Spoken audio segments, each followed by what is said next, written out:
Bonjour, et voyons donc pourquoi et pour quelles raisons les propriétaires peuvent vendre ou simplement se débarrasser d'une Kia Rio d'occasion. Le modèle a une apparence jeunesse brillante. La voiture est équipée de deux moteurs essence, 1,4 L 107 chevaux. Une transmission manuelle à 5 vitesses et une transmission automatique à 4 vitesses sont disponibles. 1,6 L 123 chevaux, avec transmission manuelle à 6 vitesses ou transmission automatique à 6 vitesses. Le premier consomme 7 à 8 litres au 100 en mode urbain, selon le type de boîte de vitesse. Une version plus puissante, environ 10 litres d'essence.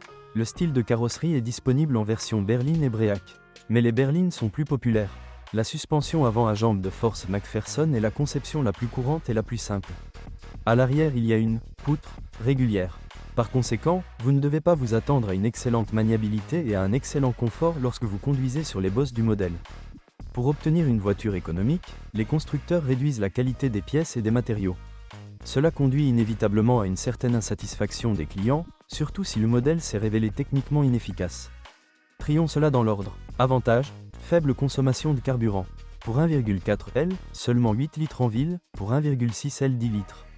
Suspension solide, durable et peu coûteuse à réparer. Transmission automatique simple et fiable.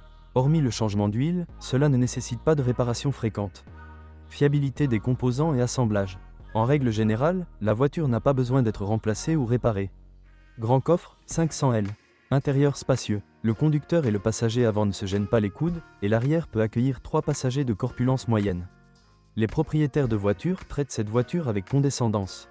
Simple, fiable, pour un prix aussi économique, ils sont prêts à pardonner certains des défauts qui doivent inévitablement survenir dans un tel segment de prix.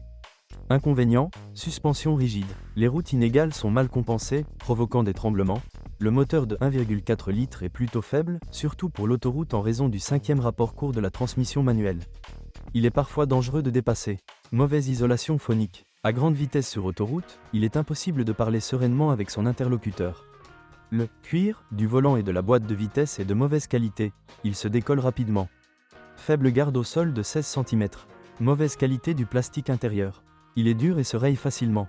Le ventilateur du poêle est bruyant à grande vitesse. Avec une telle liste, vous pouvez facilement vivre et profiter de la voiture que vous avez achetée. Il n'y a rien de critique. Le principal mécontentement réside dans des choses tout à fait attendues.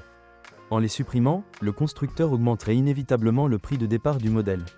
Selon le célèbre test Euro NCAP, la Kia Rio a reçu un maximum de 5 étoiles sur 5, ce qui est rare dans ce segment de prix.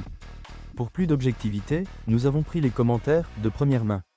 Des personnes qui possèdent actuellement Rio et qui ont probablement déjà rencontré quelques difficultés.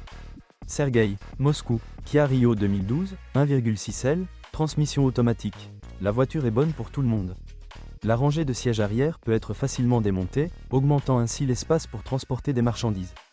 Économique en termes de consommation de carburant. Je n'ai trouvé aucun inconvénient. Aucun composant majeur n'a changé, seulement les consommables, les filtres, les tampons et les fluides. Evgenia, Ekaterinbourg, Kia Rio 2015, 1,4 L, transmission automatique. Nous l'avons pris neuf du showroom. Mon mari et moi avons déjà parcouru 80 000 km. La voiture est très confortable, surtout pour le prix. Nous n'allons même pas vendre.